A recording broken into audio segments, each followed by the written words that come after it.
안녕하세요. 저는 얼마 전 기막힌 이유로 이혼을 하고 딸아이 하나와 둘이 살고 있는 싱글맘입니다. 이혼한 전 남편과 시댁 식구들은 뻔뻔하다라는 단어가 사람의 얼굴을 하면 저희 시댁 식구들이 아닐까 할 정도로 놀라울 만큼 얼굴에 철판을 깐 사람들이었어요. 하지만 그런 면모를 결혼하기 전까지는 정말 전혀 몰랐어요. 그냥 약간 예민한 시모, 그리고 약간 푼수 같은 시부, 그냥 그런 사람들인 줄만 알았거든요. 그런데 남편까지도 그렇게 우유부단하고 박쥐 같은 인간인지 제가 몰라봤던 거죠. 저희 어머니는 결혼 전 연애를 할 때 힘든 일을 한 번씩은 겪어봐야 그 사람에 대해 알 수 있다고 생각하는 사람이었습니다. 하지만 저희에게 그렇게 크게 힘든 일이 있지도 않았고 도리어 굉장히 일사천리로 빠르게 결혼이 진행됐던 것 같아요. 남편은 공무원으로 일하고 있었고 저는 대기업 금융회사에서 일하는 사람이었습니다. 처음에 상견례를 하기 위해 친정 부모님과 예비시댁 쪽 식구들이 만났을 때 친정엄마는 영 못마땅해 하셨어요. 딸, 너희 시어머니 될 뿐 말이지. 인상이 너무 안 좋아.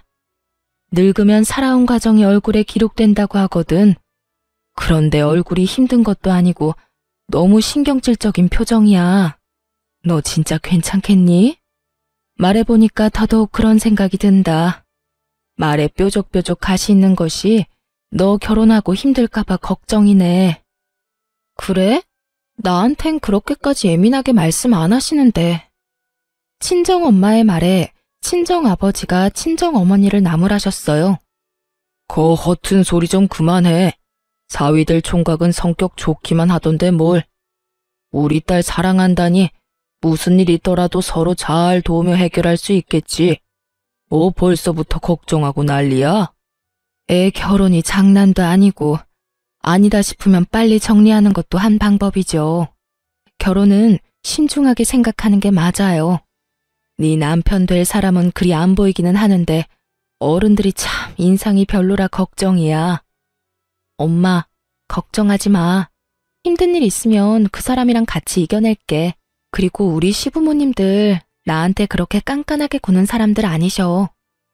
네가 그렇다면 다행이긴 한데 엄마는 영 탐탁치 않는구나. 그런 엄마의 걱정에도 저는 아무런 걱정이 없었어요. 남편은 참 좋은 사람이었으니까요. 분명히 시댁과의 일이 생겨도 남편이 지켜줄 거라고 생각할 정도로 말이죠. 하지만 결혼하고 얼마 지나지 않아 제가 얼마나 안일하게 생각했는지 알게 됐어요. 저는 연봉이 꽤 높은 상태였어요. 공무원이 남편보다 돈을 더 잘 벌었거든요. 그래서 저는 제 일에 애착을 가지고 있었어요. 솔직히 돈을 많이 벌어서가 아니라 그 일과 직장이 너무 저랑 궁합이 좋았기도 했어요. 그래서 일을 그만둘 생각은 전혀 없었어요. 임신을 하고 출산을 하더라도 말이죠. 그 부분에 대해서는 남편과 굉장히 많은 이야기를 나누었답니다. 결혼 전에도 물론이고 결혼 후에도 물론이고요. 남편은 제가 직장을 가져서 돈을 벌어주는 것이 좋다고 이야기를 했고 육아는 자기도 충분히 도움이 될 수 있을 거라고 호언장담했죠. 저는 남편 말을 믿었습니다. 본인이 할 수 있다고 하니까요. 그런데 상황이 닥쳐봐야 아는 거예요. 막상 아이를 가지고 나니 슬슬 불안한 마음이 들기 시작했습니다. 제 배는 이미 가득 불러오는데 남편은 여전히 집안일을 도울 생각도 없어 보였어요. 애가 생기면 잘하겠다느니 애가 생기면 자기도 달라지겠다느니 그런 말을 연신 뱉어냈지만 실상은 전혀 도움이 되지 않았죠. 그런데 그런 남편의 문제는 정말로 아주 사소한 일이었어요. 그 다음에 터질 일에 비하면요. 아이를 낳기 위해 출산 휴가를 쓰고 예정일을 며칠 앞둔 어느 날, 시어머니에게 전화가 왔습니다. 네, 어머님. 너 내가 하라는 대로 했니? 어머니, 제가 말씀드렸지만 제 직장은 복지도 좋고 돈도 많이 주는 좋은 직장이에요. 섣불리 나왔다가 다시 돌아가지 못하면 저만 손해라서요. 육아휴직 기간도 충분하고. 솔직히 어머님이 왜 저한테 일을 그만두라고 하는지 아직까지 잘 모르겠네요. 저는 시모의 전화를 받고 머리가 지끈거리는 기분이었습니다. 시모가 하는 말은 간단했어요. 이제부터 애를 키워야 할 테니 일을 그만두라는 거였죠. 그렇지만 이미 저희 부부 사이에 이야기가 다 끝난 상황이었어요. 그런데 시모는 일까지 그만두라며 난리였습니다. 저는 당연히 거절을 했고요. 너 애 키우는 게 장난처럼 보이니? 일하면서 애를 키울 수 있을 것 같아? 내가 보기엔 너 절대 그렇게 못해. 애 하나 키우는데도 엄청난 힘과 시간이 드는 거야. 내가 하는 말 잔소리처럼 듣지 말고 육아휴직이니 출산휴가니 그런 거 쓰지 말고 바로 퇴직해라. 그게 너한테 더 좋을 일이다. 우리 아들이 돈을 못 버는 것도 아니고 명망 있는 직장에 돈도 충분히 벌어오는데 넌 왜 이렇게 고집을 피워? 결국 이런 식으로 시작된 시모와의 대화는 언제나처럼 고구마 100개를 먹은 것처럼 답답하게 끝나고야 말았어요. 아무리 제가 이야기를 해도 듣지를 않더군요. 시모야 평생을 시부의 그림자로 살며 일도 안 하고 전업주부로 살아와서 모르겠지만 솔직히 돈을 벌려고 일하는 거였으면 저도 당장에 때려치웠겠죠. 하지만 너무 복지도 좋고 저하고도 잘 맞는 직장이었거든요. 굳이 떠나고 싶은 마음도 없었고 저도 아이를 키우는 것만큼 직장 생활도 중요하다고 생각하는 사람이었거든요. 그런 제가 시모의 전화를 하루에도 몇 통을 받으니 결국 참지 못하고 남편에게 말했어요. 그런데 남편 말이 더 웃겼습니다. 당신도 참 답답하네. 남들은 일 못 쉬어서 난린데 당신은 왜 자꾸 그렇게 일을 하고 싶어서 난리야? 내가 다 책임질 테니까 우리 엄마가 하라는 대로 해주면 안 돼? 그럼 내 인생은 뭐가 돼? 내가 평생을 가꿔서 읽어온 일들이야. 그리고 거기서 일하는 거 너무 좋아하고. 전업주부가 내 성미에 맞다면 모르겠지만 난 그런 성격도 아니잖아. 밖에서 사람을 만나야 스트레스가 풀리는 사람인데 집안에서 애만 보고 있는 것도 정말 못할 짓이라고. 당신 인생이 뭐긴 뭐야? 내 아내, 그리고 우리 애 엄마. 그렇게 사는 거지. 남들 다 그렇게 살아. 난 당신이 왜 화를 내는지 모르겠어. 아, 그냥 일 그만두면 되잖아. 그렇게 남편과의 대화도 별 소득 없이 끝나버렸죠. 그래도 저는 일을 그만둘 생각이 전혀 없었어요. 남편과 시모를 속이더라도 일은 계속할 생각이었거든요. 그렇게 아이가 태어나고 한두 달간은 잠잠했습니다. 모유 때문에 잠도 제대로 못 자는 며느리에게 그런 말을 할 정도로 못된 사람들은 아니 생각했죠. 그런데 딱 2달까지였어요. 아이가 3개월가량이 되어갈 때 또 시모의 전화 공격이 시작됐어요. 이번에는 육아에 직접적으로 간섭하는 전화였어요. 애 모유는 먹였니? 젖 안 나온다고 분유 먹일 생각하지 마라. 나중에 애한테 안 좋아. 애 머리 나빠지면 큰일 난다. 그리고 집도 따뜻하게 해놓고 시원하게 한답시고 여름에 에어컨 틀어놓고 그러면 안 된다. 그리고 절대로 애 눕혀놓고 흔드는 기계 같은 건 함부로 쓸 생각 말고. 엄마가 안아야 해, 엄마가. 정서적으로도 안 좋고 흔들리면서 뇌라도 다치면 어떡하니? 또 유모차 같은 건 좋은 걸로 사. 돈 아끼지 말고. 그리고 너 일 그만둔 거 맞긴 하니? 절대로 일한다고 설치지 마라. 애 3살 때까지는 엄마가 보는 게 맞는 거야. 아니, 그 이후로도 엄마가 계속 보는 게 맞지. 끊임없이 아이 육아 그리고 제 퇴직과 관련된 간섭이었어요. 그것이 맞는 말이더라도 매일 10통이 넘는 전화를 받으면요. 이게 걱정이라는 생각이 전혀 안 들거든요. 와서 돌봐줄 생각은 없으시면서 매번 말로 사람을 채근하며 애가 아프기라도 하면 제 탓인 양 말하는 걸 보고 정말 스트레스를 엄청 받았어요. 그 뒤로는 전화도 걸러서 받았어요. 몇 번 받지 않은 적도 있었죠. 그럴 때마다 애가 귀가 예민해서 벨소리가 날 때마다 깨기 때문에 무음으로 해놨다고 했어요.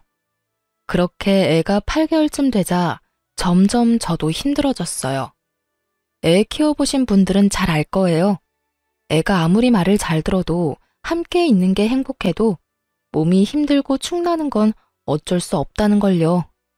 차라리 일을 하는 게 더 낫다 싶을 때가 있다는 걸요. 저도 그랬어요. 게다가 시모의 전화 때문에 오기도 생겼거든요. 저렇게 일 그만두라고 하면 일이 하고 싶어지더라고요. 그래서 가까이 사는 친정엄마에게 고민 상담을 좀 했어요.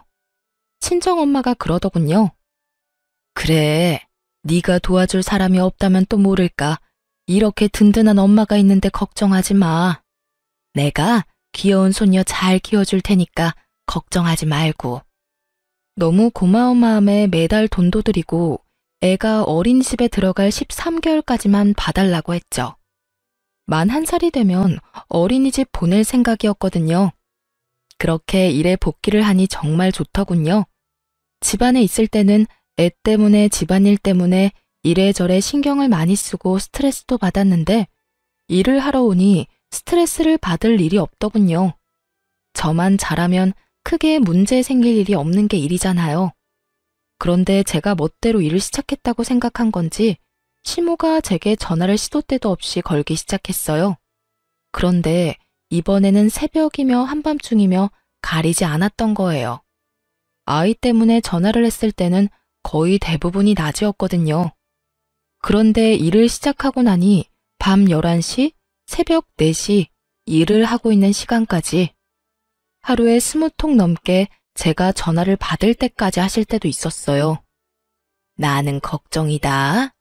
너 이렇게 일한다고 설치다가 나중에 애한테 집중 못할까 봐 걱정이고 네가 돈 많이 버는 거야 내가 알지만 아들만 벌어도 되는데 왜 자꾸 너까지 설치는지. 그냥 집에서 쉬면서 애나 보면서 내조나 하렴. 너까지 밖으로 나돌아다니지 말고. 받을 때마다 이 용건이었어요. 누군가 들으면 굉장히 차분히 타이르는 말투였죠. 그리고 어떤 사람들이 들으면 참 며느리를 쉬게 해주려 노력하는구나 싶을 정도였죠. 하지만 그 의도는 전혀 그런 것이 아니었어요. 아이를 위해 제 인생을 희생하는 게 맞는 거다 라며 거의 세뇌 수준으로 말하고 있는 거였죠. 게다가 새벽과 한밤중에 전화해서 그러는 건 정말 말도 안 되는 일이잖아요. 저도 이쯤 되니 무슨 조치를 취해야겠다는 생각이었어요. 새벽이나 한밤중에 시모에게 전화가 오면 남편에게 전화를 바꿔줬어요. 한창 잘 자는 남편을 깨워서 말이죠. 처음에는 남편도 시모에게 차분히 이야기했어요. 장모님이 애 잘 봐주셔서 포동포동하게 살도 많이 쪘고 와이프 일하는 것도 경제적으로 도움이 많이 되니 좋다고 말이죠. 그렇지만 그렇게 말해도 그때뿐이었어요. 그 다음에도 똑같은 용건으로 전화가 오고 전화가 올 때마다 제가 남편을 깨우니 남편이 울컥하며 제게 한마디 하더군요. 엄마가 당신한테 전화하는 건데 왜 자꾸 나한테 바꿔주는 거야? 나도 잠 좀 자자. 자, 누가 자지 말래? 근데 당신 어머니가 했던 이야기하고 또 하고 또 하는데 그럼 내가 어떡해. 우리 엄마 같았으면 스팸 처리하고 무음 처리하고 안 받으면 그만이지만 시어머니잖아. 안 받았다가 또 무슨 잔소리를 어떤 식으로 들을 줄 알고 그래? 불만이면 당신이 어머님한테 잘 이야기해서 그런 시간에는 전화 안 오도록 하면 되는 거 아니야? 그러게, 그냥 엄마 하는 말 들었으면 되잖아. 괜히 당신이 일한답시고 난리치는 바람에. 그럼 매달 부모님 용돈 누구 돈으로 줘? 일 그만두고 양가 부모님한테 드리는 용돈 드리지 말까? 제 말에 남편놈 입이 꾹 다물어지더군요. 아무리 남편 직장이 안정적이면 뭐해요. 혼자 벌어서 살 수 있을 만큼 대한민국이 녹록한 곳은 아니잖아요. 둘이 벌어도 쪽박차기 십장인 곳에서 왜 벌이라니. 게다가 애가 크면 돈 들 곳이 더 많은데 어떻게 제가 일을 그만두나요? 제 말에 남편도 맞는 말이다 싶었는지 더 이상 대꾸도 하지 않고 입만 삐죽거리고 있더군요. 그걸 보고도 모른 채 했어요. 시모가 잘못하는 거 아들이 바로잡아야 하는 게 맞는 거죠. 그렇게 그날 새벽 3시에도 어김없이 시모에게 전화가 왔어요. 남편 바꾸지 말라는 말에도 저는 대답 없이 남편을 깨웠어요. 남편은 전화를 받자마자 버럭 화부터 냈어요. 어머니, 우리 일은 우리가 알아서 할 테니까 제발 연락 좀 그만하세요. 그리고 할 이야기 있으면 사람이 깨어 있을 때 좀 하시라고요. 이게 도대체 무슨 짓이에요? 사람 잠도 못 자게 괴롭히고. 아니, 왜 소리를 지르고 그래? 이 엄마는 걱정이 돼서 그런 거지 않니? 남의 손에 맡겨놓고 걱정도 안 되니? 남의 손. 시모에게 장모라는 존재는 남인 거였어요. 그렇다고 시모가 우리 애를 봐준 적은 단 한 번도 없었거든요. 제가 약속이 있어서 한 번씩 연락을 해서 애 좀 봐달라고 하면 그럴 때는 언제나 바빠서 못 봐준다며 빠져나가 놓고는 입으로 간섭은 얼마나 하시는지. 그러면 어머니가 애 맡아주실래요? 전화만 해서 달달 볶는다고 뭐가 달라져요? 그리고 와이프 직장 그만두는 것도 제발 이제 그만하세요. 저희 부부 사이에서 이야기 다 끝났고 두 분께 드리는 용돈도 아내가 돈 벌고 있으니까 드릴 수 있는 거예요. 일 그만두게 하고 싶으면 그것부터 끊을 테니까 아버지하고 잘 상의하시고요. 제가 돈 벌어도 요즘 물가 생각하면 아내도 돈 버는 게 맞는 것 같아요. 그러니까 앞으로 퇴사하라는 말 하실 거면 전화하지 마세요. 아시겠어요? 남편이 한 말을 듣고 시모가 역정을 내더군요. 네가 어떻게 나한테 그런 말을 할 수가 있어? 며느리가 너한테 시켰지? 그런 말 하라고. 그게 아니고서야 내 아들인 네가 나한테 그런 말을 할 수가 없는 거야. 며느리를 잘 들인 줄 알았는데 이렇게 고집세고 남편 닥달하는 여자인 줄 알았으면 내가 너희 결혼을 허락을 안 하는 건데. 그리고 제 탓까지 확실하게 마무리하더라고요. 남편이 힐끔 제 눈치를 봤어요. 조용한 새벽에 소리치는 시모 목소리가 폰 너머로 들리지 않을 리가 없었죠. 어머니, 그런 거 아니에요. 저희끼리 이야기 끝났으니까 어머니도 더 이상 간섭하지 말라는 거예요. 저희 부부끼리 알아서 할 테니까 걱정이 되더라도 맡기시고요. 그리고 제발 새벽에 전화하지 마세요. 예? 그렇게 남편이 시모에게 확실하고 냉정하게 말하고 나자 드디어 시모는 제게 연락을 끊었어요. 그리고 저에게 아무런 말도 못했죠. 저는 모르는 척 했어요. 시모는 저를 볼 때마다 한숨을 쉬며 하고 싶은 말을 삼키는 모양이었어요. 차라리 낫다고 생각했어요. 입 밖으로 꺼내지 않으면, 그렇게 수십 통의 전화를 하지만 않으면 제가 스트레스를 받을 일도 없으니까요. 그렇지만 시모가 별 문제 없으니 이번에는 시부가 저를 괴롭히더군요. 며느라가 일도 이제 시작하는 거 보니 몸도 많이 좋아진 것 같은데 둘째는 언제 가질 생각이냐? 쓸모없이 돈만 축내는 딸보다는 아들이 최고야. 아들 하나는 낳아둬야 집안이 편한 법이다. 시부의 남아선호 사상이 시작됐거든요. 요즘 같은 시대에 무슨 시대에 덜 떨어진 생각인가 싶겠지만 실제로 그렇게 생각하는 사람이 생각보다 많아요. 그리고 나이가 많으면 많을수록 아들이 전부라고 생각하는 사람은 더 많은 법이죠. 애가 2살이 됐을 무렵부터 꾸준히 시부가 제게 말했어요. 솔직하게 말하자면 둘째를 가지고 싶은 생각은 없었어요. 하나만으로도 벅차다는 생각이었고 육아휴직을 2번이나 쓰는 것도 눈치가 보이는 상황이었죠. 물론 직장 사람들 그 누구도 제게 무엇라 하지 않겠지만 제 마음이 미안함으로 가득했거든요. 그래서 말로만 네, 생기면 낳아야죠 하고 건성으로 답하기 일쑤였어요. 그런데 저희 딸이 만으로 4살이 됐을 무렵 그 일이 벌어졌어요. 그날은 어린이날로 딸아이가 아주 기대하던 날이었어요. 딸애는 기분이 좋아서 아침부터 난리였어요. 가고 싶다고 노래를 부르던 동물원을 일찍 갔다가 오후에 시댁으로 향했어요. 시동생도 아들이 하나 있는데 어린이날이라 아들 데리고 시댁으로 온다고 했거든요. 그러니 저희도 오랜만에 시조카 얼굴도 볼 겸 시댁으로 간 거였어요. 그전에는 어린이날에도 저희끼리 보냈기에 갈 일이 없었어요. 그렇지만 시동생이 조카를 데리고 온다는데 계속 저희만 안 가는 것도 좀 그래서 애를 데리고 갔던 거예요. 그런데 거기서 정말 어이없는 일을 당했어요. 아무리 남자아이에 대한 사랑이 넘치는 시부라도 애가 있는 앞에서 대놓고 차별을 할 거라는 생각은 안 했거든요. 그런데 정말 대놓고 딸과 시조카를 차별하더라고요. 아이고, 우리 손주, 어서 와라. 이 할아비가 너 주려고 장난감 사놨지? 자, 여기 바꿔라. 뭘 좋아하는지 몰라서 여러 개 사놨다. 그리고 이것도 받고 할아비가 주는 돈이다. 허튼 데 쓰지 말고 꼭 사야 하는 거 있을 때만 쓰렴. 알았지? 그리고 간식 먹고 싶으면 네 간식 사놨으니까 가서 먹고.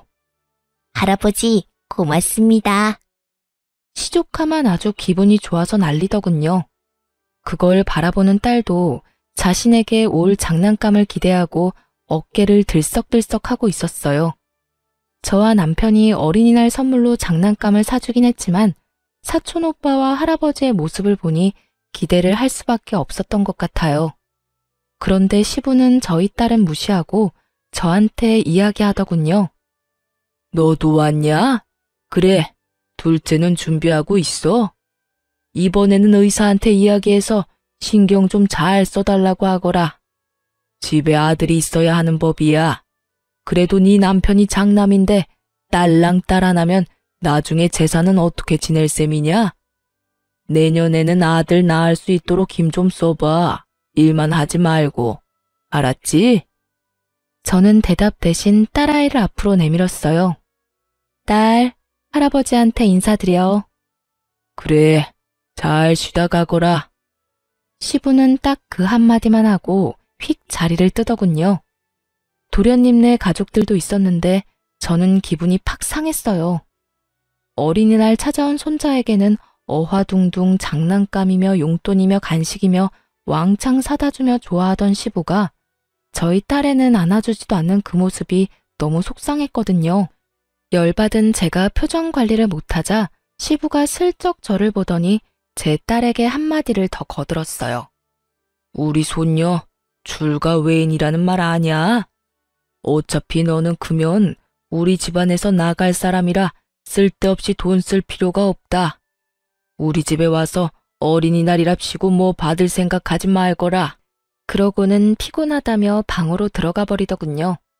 그리고 그런 제 옆에서 도련님이 웃으면서 그러더군요. 형수님, 그러니 아들이라도 낳지 그러셨어요. 둘째는 꼭 아들 낳으세요. 예? 그 말을 듣는데 더 열받더라고요. 둘째를 아들을 낳은들 지금 제 안에 있는 딸애가 이렇게 상처를 받았는데 생기지도 않은 둘째를 들먹이는 것도 웃겼고 이 상황을 우스갯소리처럼 넘기려는 도련님의 행동도 정말 무신경한 일이라는 생각이 들었죠. 결국 열받아서 상처 입은 딸애를 데리고 시부모에게 인사도 하지 않고 나와버렸어요. 저 지독한 남아선호 사상 때문에 제 딸에게 상처를 주고 싶지 않았어요. 앞으로 2번 다시 안 올 거야. 남편에게 말하고 친정으로 애를 데려갔어요. 저희 친정은 제 딸이 첫 손주이기도 하고 어릴 때부터 봐주셔서 그런지 무척 좋아해 주셨거든요. 역시나 좋아해 주셨어요. 장난감도 많이 준비해 주셨고 요즘 아이가 좋아하는 예쁜 드레스에 딸애가 좋아하는 음식으로 저녁까지 만들어 두셨더라고요. 행복하게 웃는 딸 모습을 보며 이게 정상적인 거 아닌가 하는 생각을 했죠. 그런데 곧 시부에게 전화가 왔어요. 전화 받기 정말 싫었지만 받았죠. 야, 너희 왜 말도 없이 그냥 갔어? 아버님이 불편해하셔서 빨리 돌아왔어요. 무슨 문제라도 있으세요? 아니, 간다면 간다고 이야기를 해야지. 그리고 어버이날 평일이라서 어차피 못 오는 거 아니냐? 오늘 어버이날 용돈도 미리 주고 가지. 혹시 손녀한테 한 것 때문에 삐졌어? 어린 손녀한테 그런 상처 주는 말 하신 데는 이유가 있으시겠죠.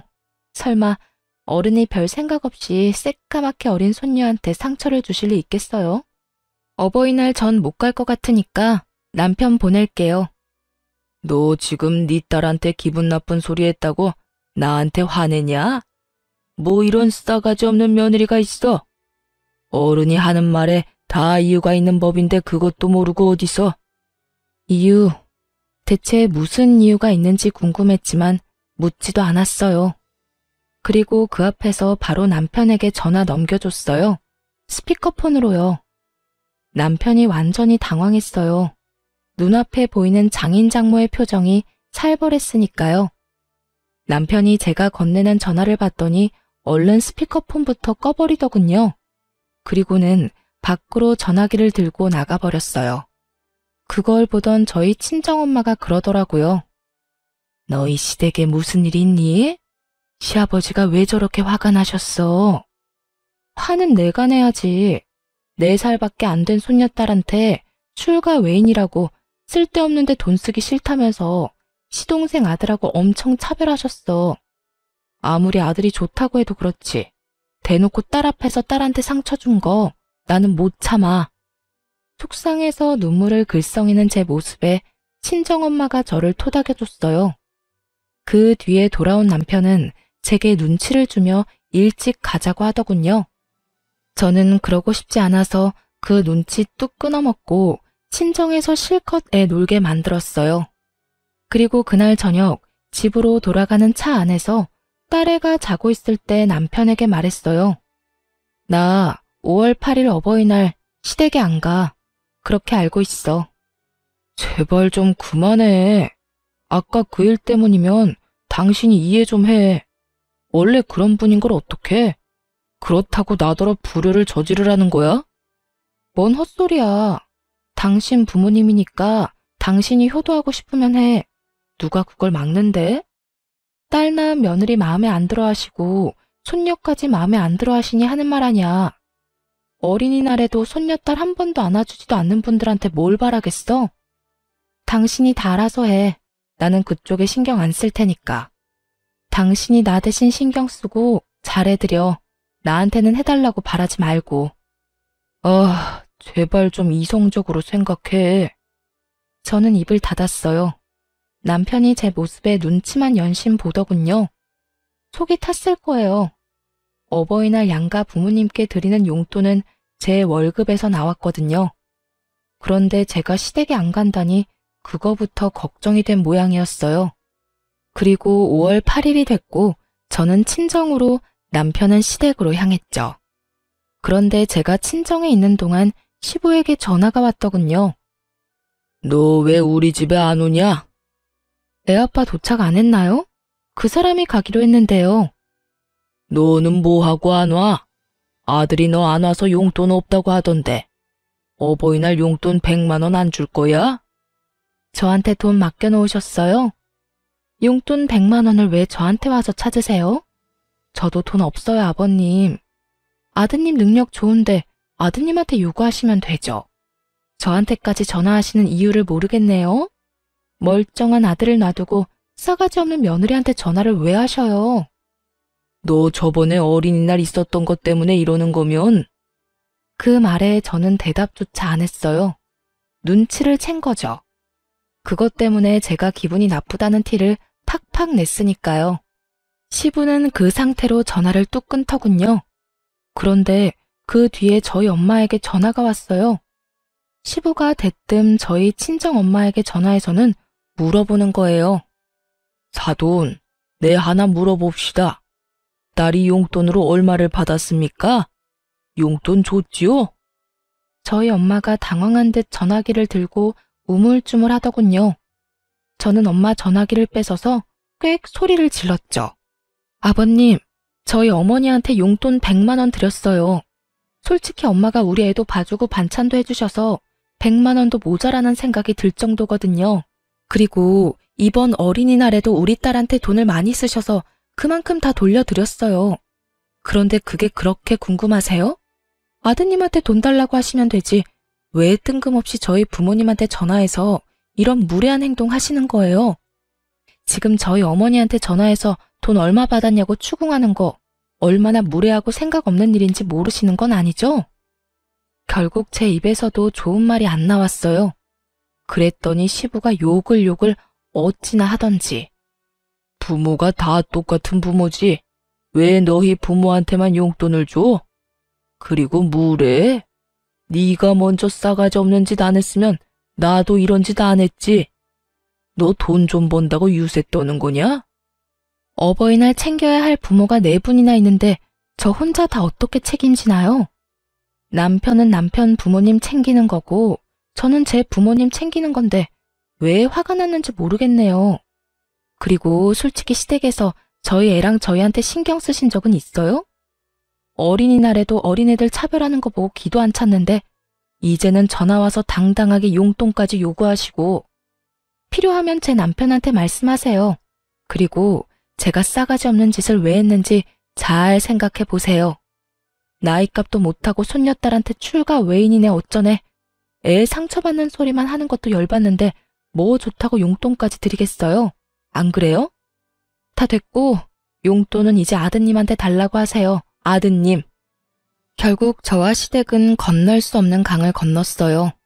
남편이 제 행동에 어떻게 반응할지 몰랐지만 만약 제 생각과 정반대로 행동할 경우에는 이혼을 하겠다고 이미 다짐한 상태였죠. 역시나 그날 저녁 남편이 와서 제게 하소연하더군요. 대체 아버지랑 왜 싸운 거야? 애한테 서운한 소리 했다고 삐진 거 치고는 너무 일을 크게 벌렸잖아. 나는 솔직히 당신이 왜 이렇게 화내는지 모르겠어.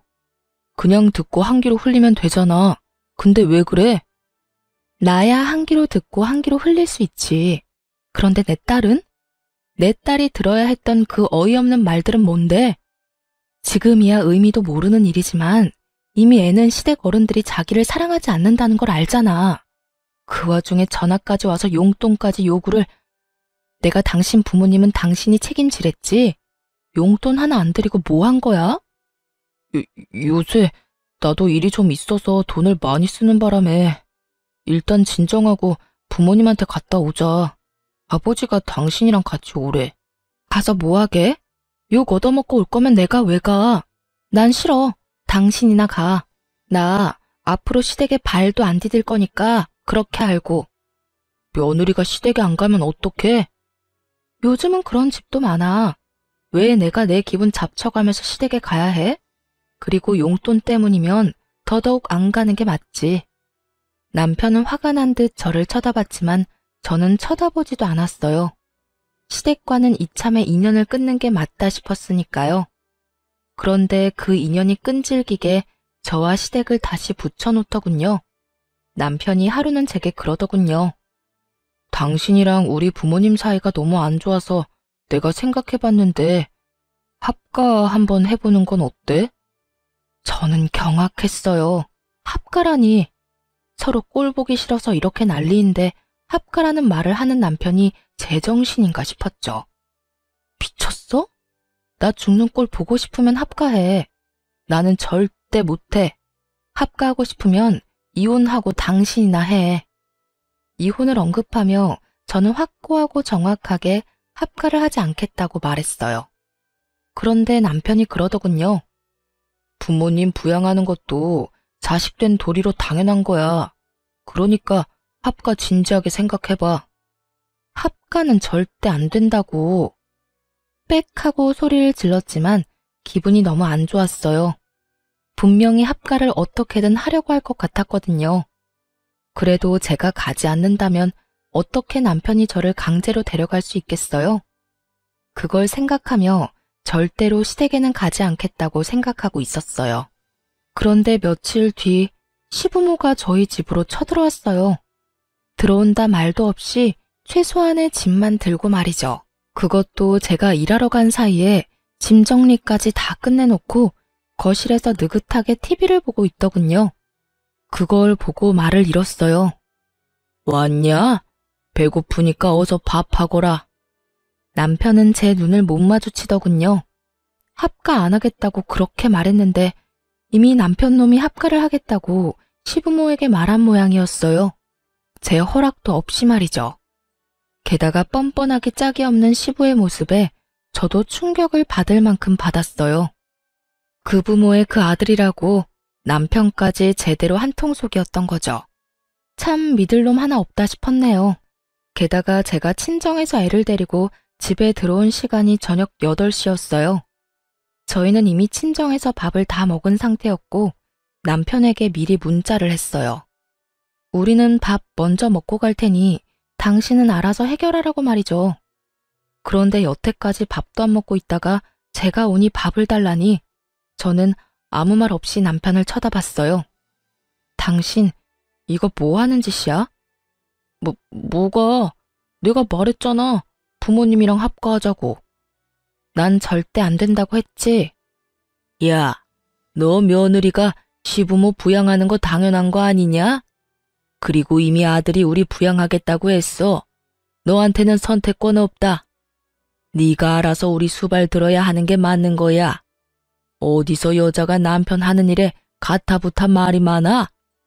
시부가 나서서 그렇게 말하더군요.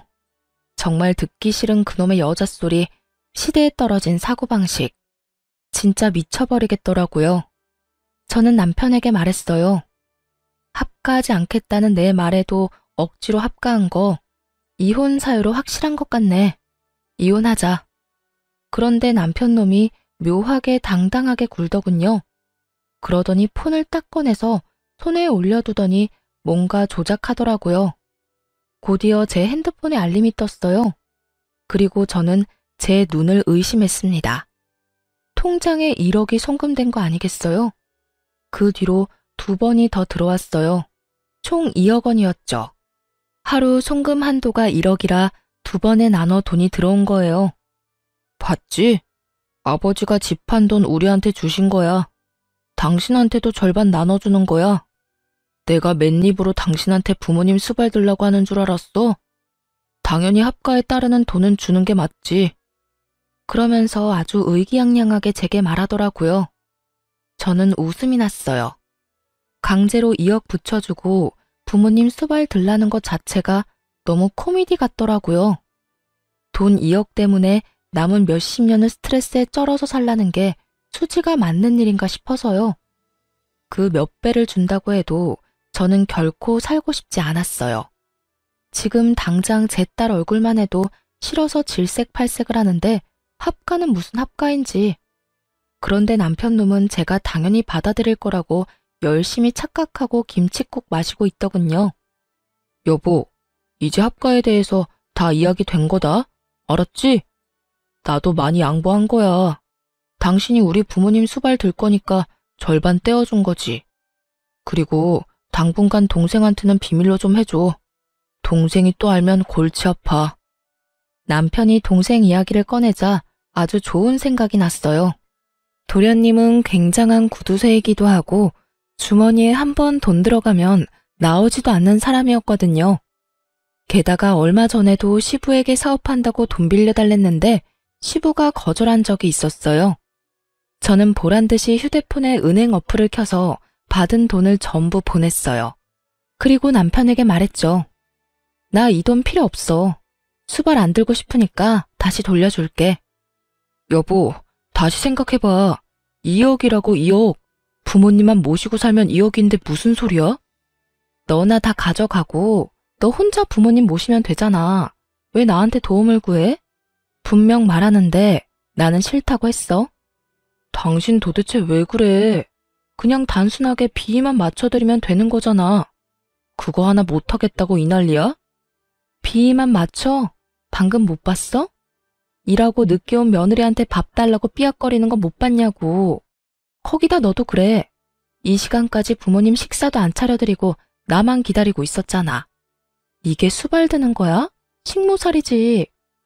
제 말에 시부가 비아냥거리더라고요. 네가 싫어도 어쩔 거냐? 벌써 돈 받아 처먹었잖아. 네가 우리 모시는 건 당연한 거다. 하루 3끼 따뜻한 밥 차리고 집안 청결하게 유지하고 집안일 하는 것까지. 그거 안 하겠다고 이혼하면 오히려 네가 위자료 내야 해. 전 돈 안 받았는데요. 지금 그 돈 방금 도련님한테 보냈어요. 아버님, 도련님네 아들 좋아하시죠? 저는 이 집안에서 둘째 낳을 생각 없으니까 이 집안 유일한 아들 손주랑 살면서 평생 노후 보내면 되겠네요. 제 말에 남편과 시부모 얼굴이 새파랗게 질리며 발을 동동 구르기 시작했죠. 아니, 그 돈을 왜 둘째한테 줘? 너 뭐 잘못 먹었어? 그래, 왜 동생한테 준 거야? 동생이 알면. 내가 도련님한테 이미 설명 다 했어. 아버님 수발 받고 싶어서 여기 왔고 나는 수발 들 생각 없으니까 그 돈 받고 수발 들어줬으면 좋겠다고. 수발 들 생각 없으면 아버님한테 돈 돌려드리라고 했는데 뭐 잘못된 거 있어? 태어난 제 말에 다들 한숨을 내쉬며 조급한 표정으로 시동생에게 전화를 하더군요. 다행히 시동생은 전화를 받지 않았어요. 2억을 꿀꺽할 것 같다는 두려움이 생긴 세 사람은 시동생 집으로 향했어요. 2억의 행방을 찾기 위해서 말이죠. 저는 그 사람들이 나가자마자 시동생에게 문자로 연락을 남겼어요. 아버님네 집 매매금이 4억이었던 것 같네요. 2억은 남편이 가지고 있는데 그거보다 더 많이 가지고 있을 수 있으니까 잘 알아보시고 그 돈 아버님한테 돌려주던지 아님 받고 시부모 책임지던지 해주세요. 합가하기 전에 이혼부터 할 것 같아서 방금 받은 2억 도로 보내드리는 거예요. 금방 정리될 문제는 아닐 테니 이 인간들이 일찍 돌아오지는 못할 거라고 생각했어요. 그 틈에 저는 현관 도어락 비밀번호부터 바꿨어요. 그리고 집안에 있던 시부모 물건들과 남편 물건들이 보이는 족족 모조리 현관 밖으로 던져버렸어요. 다행히 시부모 짐도 아직 다 벌려놓은 게 아니었고 남편 짐도 그리 많은 건 아니었던지라 정리는 생각보다 빨리 끝났거든요. 그리고 자정이 다 되어갈 때쯤 세 사람이 집으로 돌아왔더군요. 밖에 쌓인 짐과 바뀐 비밀번호에 놀란 세 사람이 저한테 전화를 하고 밖에서 문을 쿵쿵 두드리고 난리가 났더군요. 여보, 말로 해, 말로. 이렇게 갑자기 문 걸어 잠그면 어떡하자는 거야? 말? 당신은 나한테 말하고 그딴 짓 저질렀던 거야? 내가 분명히 싫다고 이야기했지. 그거 무시하고 돈 억지로 손에 쥐어주고 수발 들어라 마라 한 건 잘못 아니야? 당신은 진짜 선 크게 넘었어. 난 무조건 당신이랑 이혼할 거야. 상의 없이 합가하자며 부모 데려온 당신도 싫고 딸에 대놓고 차별하는 시아버지도 싫고 아침 새벽 가리지 않고 전화와서 간섭하는 시어머니도 싫어. 그래서 이렇게 우리 내보낸다고? 당신 너무하네. 그 집에 들어간 가전이랑 가구 내가 새로 다 해왔잖아. 1,500만 원이나 들었는데 나더러 그냥 가라고? 남편이 저희 집에 들어올 때 당시 있던 헝 가구들은 다 버리고 남편이 새로 싹 다 해왔거든요. 그때 거의 1,500만 원쯤 들긴 했어요. 저는 어이가 없어서 남편에게 말했죠. 내가 당신 부모님 용돈 챙겨드린 것만 해도 1,500 넘을걸? 그래, 좋아. 그 1,500 내가 줄 테니까 내일 우리 회사 앞으로 와. 저는 그 다음날 남편을 만나러 갔어요. 그런데 남편만 있는 게 아니더라고요. 시부모도 떡하니 앉아 있었어요. 저는 보자마자 1,500을 남편 계좌로 이체해줬어요. 여기 1,500. 어차피 나한테 돌아올 돈이니까 아깝지도 않네. 당신이 위자료로 나한테 돈 줘야 하는데 어차피 그걸로 주게 될 거니까. 잘 보관해뒀다가 나중에 그대로 돌려주면 되겠네. 그리고 이혼 소송 오늘 들어가기로 했어. 앞으로 그 이외의 일로 연락하지 마. 잠깐, 그렇게 그냥 가면 안 되지. 그 집 전세금도 재산 분할해야 하는 게 맞는 거 아니야? 너희 같이 산 기간이 5년이 넘는데 당연히 재산 분할도 해야지. 이 말이 나올 거라는 걸 예상은 했어요. 돈까지 시동생에게 뺏긴 이 사람들이 제 돈을 탐내지 않을 리가 없죠.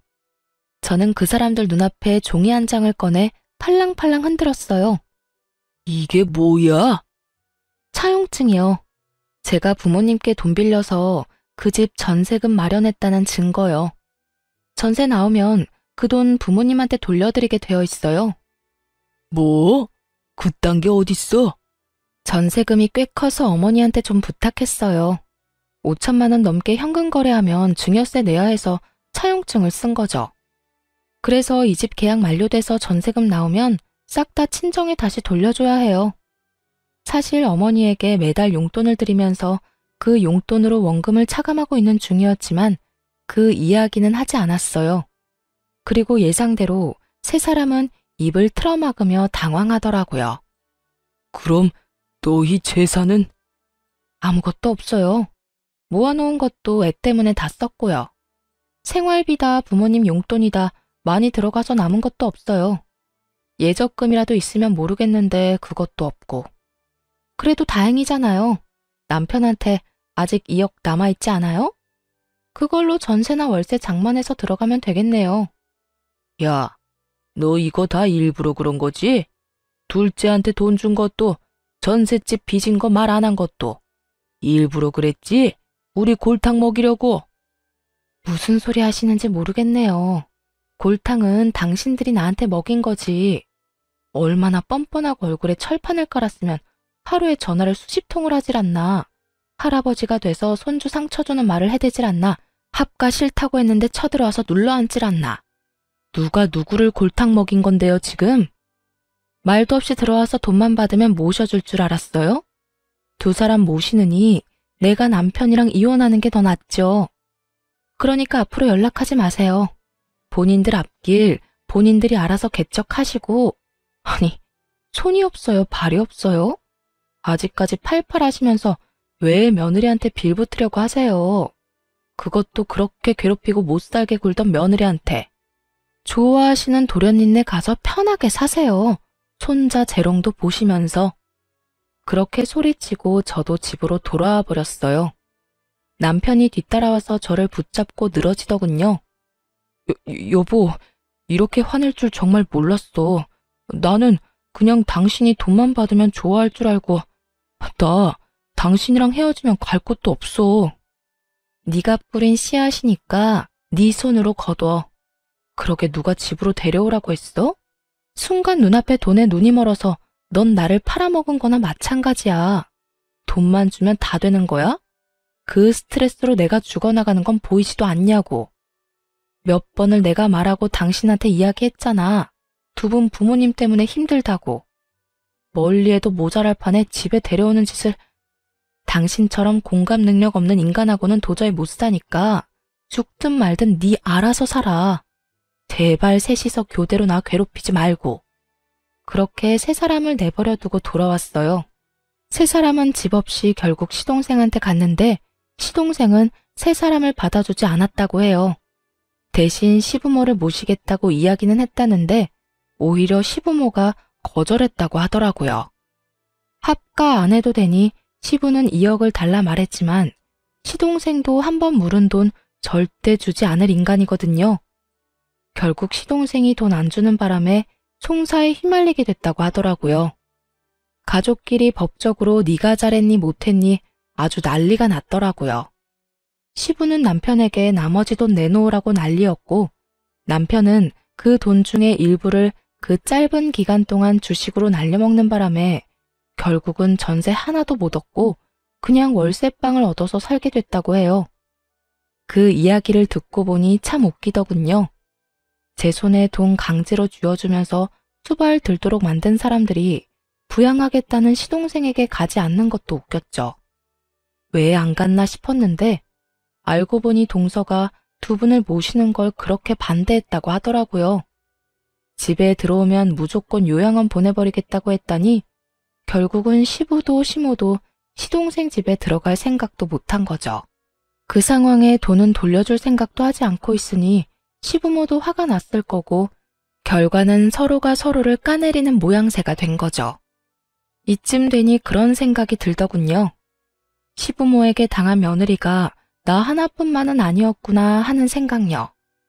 동서도 아들 낳은 것을 제외하고서는 시부모에게 저와 비슷한 일을 당했을 테죠. 그러니 절대로 부양 못한다고 했을 테고요. 집에서 새는 바가지가 다른 데서 안 셀 리가 없잖아요.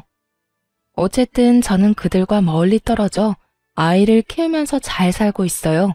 처음부터 떨어져 나와 살았다면 제가 그런 꼴 당할 일은 없었을 텐데 그것만 살짝 후회돼요.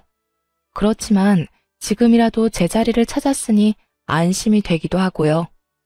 살다 보니 참 가족끼리 별꼴 다 본다 싶었네요. 그래도 잘 빠져나왔으니 제 인생에는 다행이에요. 앞으로는 이런 일 당하면서 살 생각은 없어요. 혼자서 늙어 죽을 때까지 딸이랑 속 편하게 살고 싶네요. 긴 글 읽어주셔서 감사합니다. 좋은 하루 되세요.